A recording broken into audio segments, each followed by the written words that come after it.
I wanted to share one more video that fits with the previous 4, because when we're talking about going into your interest for rejuvenation per this interest grid right here, then what I realized was, you know what, these are the same things that are like your North Star that will take you in to the direction of greater fulfillment. I mentioned before, there is so much to all of this, but please understand, I'm painting stuff with a very broad brush and a very specific brush. So we're talking about things you like, and this is not how you do them. It's what you like. And so your behavior is something else. Now, Birkman measures all of that, okay? I'm just isolating on this. And the reason for the focus here is this next graph. And I want to show you this grid because I'm taking this a little further, and I want you to kind of plot yourself somewhere in one of these quadrants. And here's why. If you can be doing things you like to do every day, that's going to be rejuvenating for you. And if you're in stress, definitely go to one of your top 2 or 3 interests that you've identified.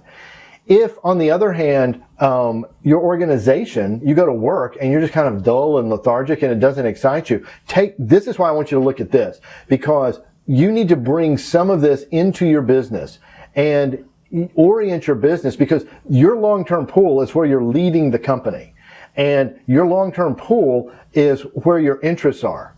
So keep in mind, interest isn't necessarily ability, but it can be. And so that's okay. And so, like, we know, like, musical is blue, for example. Well, you might play music on the radio all the time and know every song that's being played, but you may not be able to play an instrument. You're still a high music. So ability and music may not go together, or it might. So let me go through these, and I'm going to do this in a little different way. So reds and blues are opposite, and greens and yellows are opposite. And I think that'll help in sort of the orientation. So you can read the graph, and I'm going to just kind of talk to it. And all I'm trying to do is, as I talk, I want you just thinking about, gee, where do I fit? Where does my organization fit? Are we mostly, so green, results with people? Do we tend to be outgoing and people-oriented? Is that where I am? Because you, as the owner, entrepreneur, leader, you're going to pull in that direction.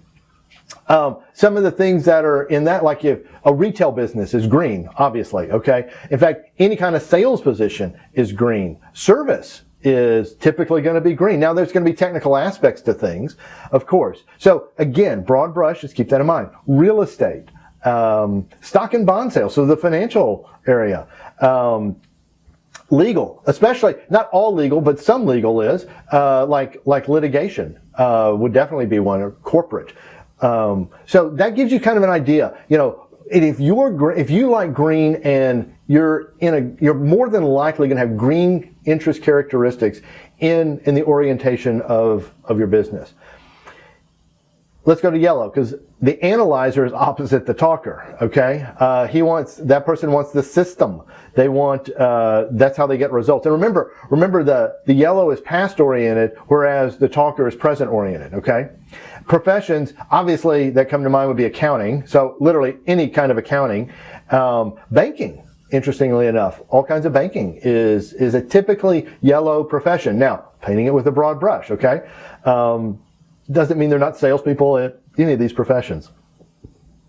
Administrative type work, benefits, credit, anything that's doing systemizing, organizing, logistics is another area that's yellow. In fact, so one of my clients is definitely the results with people, the communicator, the sales, but in his business that it requires a huge logistical component.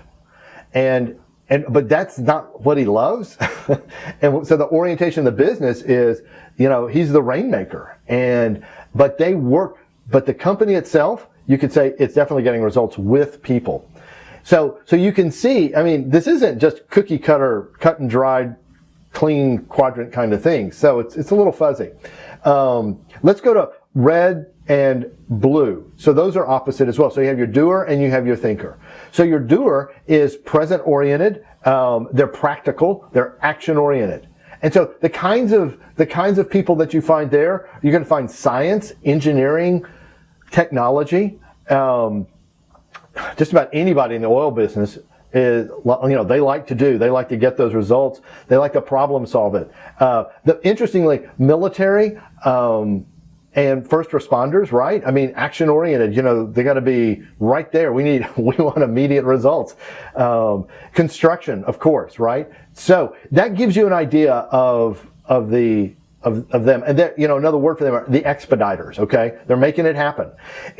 So I've talked about Rackspace. So that's a technology business, but they're focused on service, right? So that's ultimately, and I don't know this for a fact, but having worked with the leadership at that time, definitely the leadership was results with people, and it was people oriented, and the back was the task oriented, get it done technology. But the service was what they led with. And so that's why they pursued being, and so that fit, becoming the greatest service company in the world, fit them, not become the greatest technology company, but they did, that was secondary to becoming the greatest service company.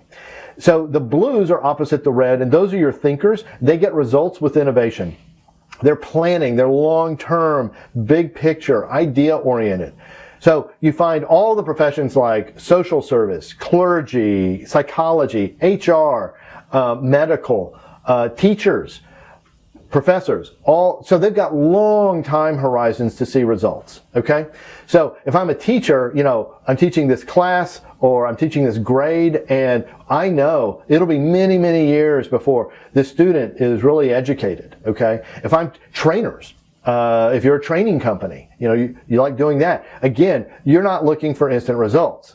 If I do training, you're going to have to just rewind the tape. Blues are long-term in all of that. So this hopefully gives you a good idea of how the different quadrants work, and also what you like and what are the interests of your company and the overall direction. Because with that, what you can do is, especially with my process, the Next Level Navigator, is to begin to fold that in to your mapping your direction and mapping your strategy. And I promise that will provide you great energy, especially when you get into those tough times and you're hitting the headwinds. So I just wanted to add this as an extra video that I hadn't exactly planned, but I just felt like this would be super helpful in getting you really revved up and focused not only on your personal interests, but also the overall direction of your business. So I wish you all success with that, and tune in for the next video in our Challenge 44 series.